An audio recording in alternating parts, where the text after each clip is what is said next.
Hai Sobat Mediva, semoga kalian semua dalam keadaan sehat lahir batin dan semoga selalu dalam lindungan Allah Subhanahu wa Ta'ala. Amin amin ya robbal alamin. Baik, langsung saja kita ulas.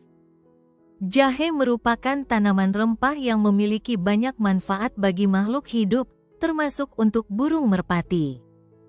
Salah satu manfaat jahe untuk merpati adalah mengurangi atau menurunkan stres sebab mengandung gingerol. Gingerol adalah senyawa bioaktif utama dalam jahe. Senyawa tersebut mempunyai efek antiinflamasi dan antioksidan yang kuat untuk membantu mengurangi stres oksidatif. 5 manfaat jahe untuk merpati. Banyak orang telah mengetahui bahwa jahe merupakan rempah yang kaya manfaat. Selain memiliki manfaat bagi manusia, jahe juga memiliki manfaat bagi hewan seperti burung merpati. Beberapa manfaat jahe untuk merpati adalah dapat meningkatkan sistem kekebalan tubuh, mengurangi stres, meredakan gangguan pencernaan, melancarkan aliran darah, dan memperkuat tubuhnya untuk terbang. Berikut penjelasan lengkapnya. 1. Meningkatkan sistem kekebalan tubuh. Salah satu manfaat jahe untuk burung merpati adalah meningkatkan sistem kekebalan tubuh. Manfaat tersebut dapat terjadi karena jahe mengandung senyawa aktif berupa flavonoid. 2. Mengurangi stres pada merpati. Manfaat lain dari jahe untuk burung merpati adalah mengurangi stres. Jahe dapat mengurangi stres pada merpati karena rempah tersebut mengandung senyawa gingerol. 3. Meredakan gejala gangguan pencernaan. Jahe juga dapat meredakan gejala gangguan pencernaan pada merpati. Contoh gangguan pencernaan tersebut adalah diare, mual, muntah, atau sembelit. Keberadaan senyawa gingerol dapat membantu merpati mencerna makanan secara efektif. Oleh karena itu, jahe termasuk rempah yang bermanfaat untuk menjaga kesehatan pencernaan dan meredakan gangguan pencernaan. 4. Melancarkan aliran darah. Manfaat lain dari jahe adalah melancarkan aliran darah dalam tubuh burung merpati. Ketika aliran darah merpati lancar, fungsi jantungnya pun akan menjadi baik. 5. Memperkuat merpati untuk terbang. Contoh manfaat yang kelima dari jahe adalah meningkatkan metabolisme pada burung merpati. Kondisi tersebut dapat membuat merpati lebih berenergi sehingga lebih kuat untuk terbang. Jahe memang memiliki banyak manfaat untuk burung merpati.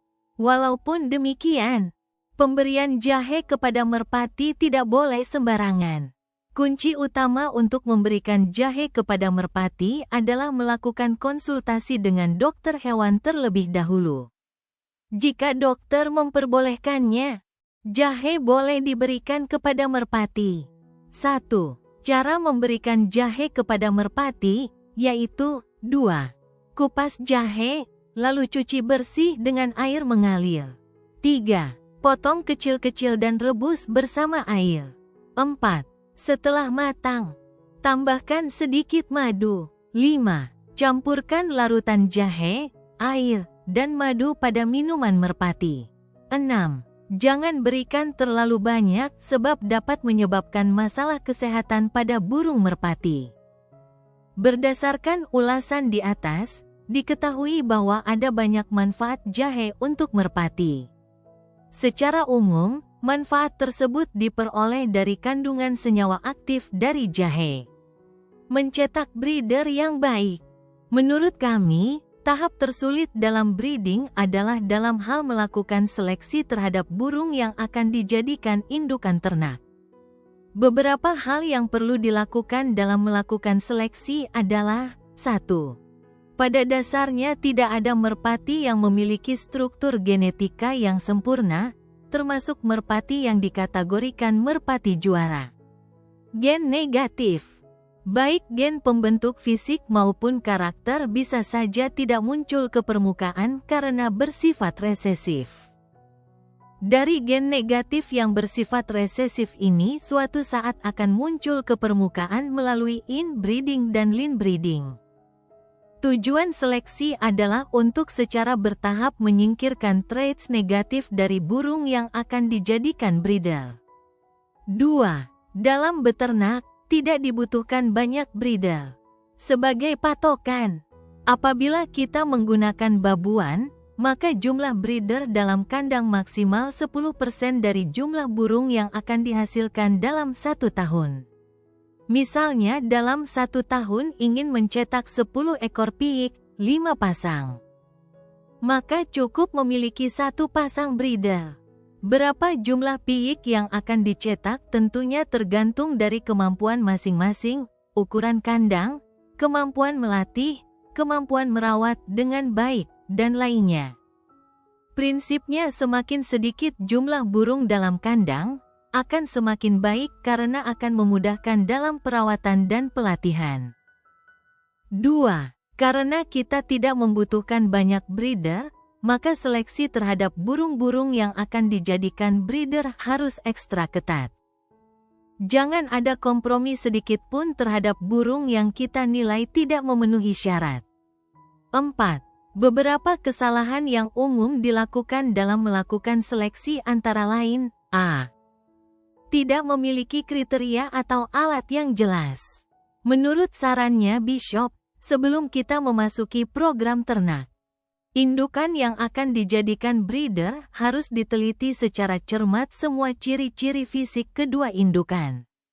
Buat catatan yang rapi semua ciri-ciri fisik indukan mulai dari bentuk kepala, mata, otot tulangan, bulu del sampai hal-hal yang kecil seperti warna kuku dan warna paruh.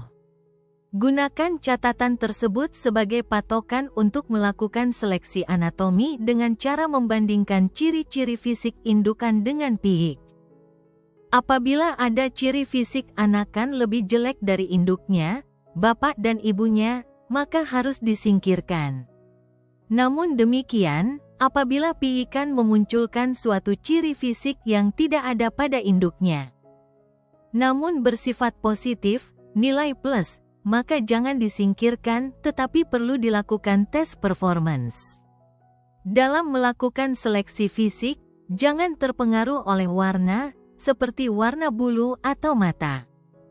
Tetapi lebih fokus pada kualitas, kemampuan terbang, gandeng, dan ninggal musuh dan hinggap di sasaran dengan tepat. B. Jika bimbang untuk menyingkirkan piik yang sebetulnya tidak memenuhi syarat ini bisa terjadi karena kita tidak memiliki kriteria yang jelas sehingga kita tidak bisa bersikap tegas. Sifat bimbang ini biasanya dipengaruhi oleh pikiran barangkali nanti bagus. Seperti sudah disampaikan pada awal ulasan ini, prinsip dalam melakukan seleksi adalah semakin banyak yang disingkirkan, akan semakin baik. Apabila burung yang secara kualitasnya di bawah standar tetap dipertahankan, maka program breeding akan lambat mengalami kemajuan bahkan kualitas breeder kita semakin lama justru akan semakin menurun. Yang perlu diingat, kita tidak membutuhkan banyak breeder. Dan mencetak racer akan menjadi mudah apabila sudah memiliki breeder yang baik. C. Tidak jujur dan tidak objektif waktu melakukan seleksi ini yang banyak dilakukan oleh pemain merpati. Yang biasa terjadi adalah apabila piik yang akan kita seleksi berasal dari indukan favorit, maka kita menjadi tidak tegas meskipun piik dari indukan favorit tersebut jelas tidak memenuhi kriteria.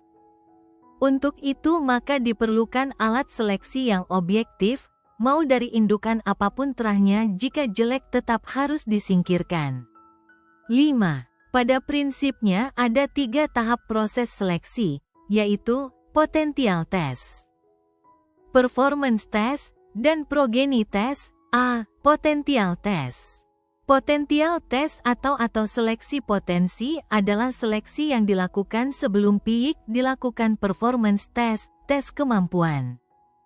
Dari beberapa sumber bacaan, burung piik yang harus disingkirkan adalah yang memperlihatkan ciri sebagai berikut: pertumbuhan badan tidak normal, kuntet, bulu tidak normal atau ukuran sayap dan badan tidak seimbang, secara anatomi tidak memenuhi syarat, cacat atau kualitas anatomi di bawah standar yang sudah kita tentukan, piik yang masih di dalam kandang kalau dipegang bersikap liar atau takut secara berlebihan, tanda-tanda nyalinya ciut. Piik yang terlalu pendiam atau tidak aktif, tanda nggak percaya diri. Piik yang meskipun telihnya sudah penuh, kenyang tetap teriak-teriak, minta diloloh. Piik yang sudah berumur 1 bulan tapi belum bisa minum sendiri atau mengenali tempat minum, tanda-tanda calon bodoh, bebal. Apalagi kalau yang satu sudah bisa minum sendiri, tapi kembarannya belum bisa minum, makan agar segera diamati bila memang nampak bodoh segera disingkirkan. B. Performance test. Karena kita hanya memainkan burung merpati jantan, maka yang bisa dilakukan performance test aja yang jantan saja, sementara yang betina langsung dilakukan progeny test, menyilangkan dengan beberapa pejantan yang sudah terbukti kualitasnya. Untuk melakukan performance test juga harus ada kriteria yang jelas. Kalau kita main balap, mulai dari dasar latihan, pertengahan latihan, kendala yang dihadapi bisa tidak mencapai sesuai dengan harapan kita dan bila diikuti lomba maka kriterianya bisa menjuarai lomba di tingkat tertentu. Kriteria juga bisa bersifat kualitatif. Misalnya kecepatan terbang atau tembak ke joki sesuai dengan yang kita harapkan. Kembali di sini diperlukan kejujuran untuk menilai apakah burung merpati yang dites kinerja sesuai yang kita harapkan. C.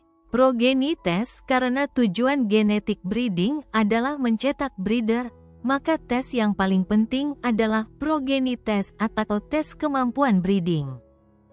Dalam performance test tentunya yang paling mudah dilakukan adalah mengecek kemampuan jantan, sedangkan pada progeny test selain jantan betina pun harus dilakukan progeny test. Cara yang paling mudah adalah dengan menyilangkan betina dengan beberapa induk jantan yang sudah terbukti kualitasnya. Lalu diambil berapa anakan hasilnya, berapa persen indukan tersebut menghasilkan anakan yang berkualitas dari masing-masing persilangan dengan pejantan yang ada. Agar bisa objektif untuk melakukan progeny test, maka diperlukan suatu penghitungan yang benar, teliti dan akurat, sehingga menghasilkan racer yang sesuai dengan harapan.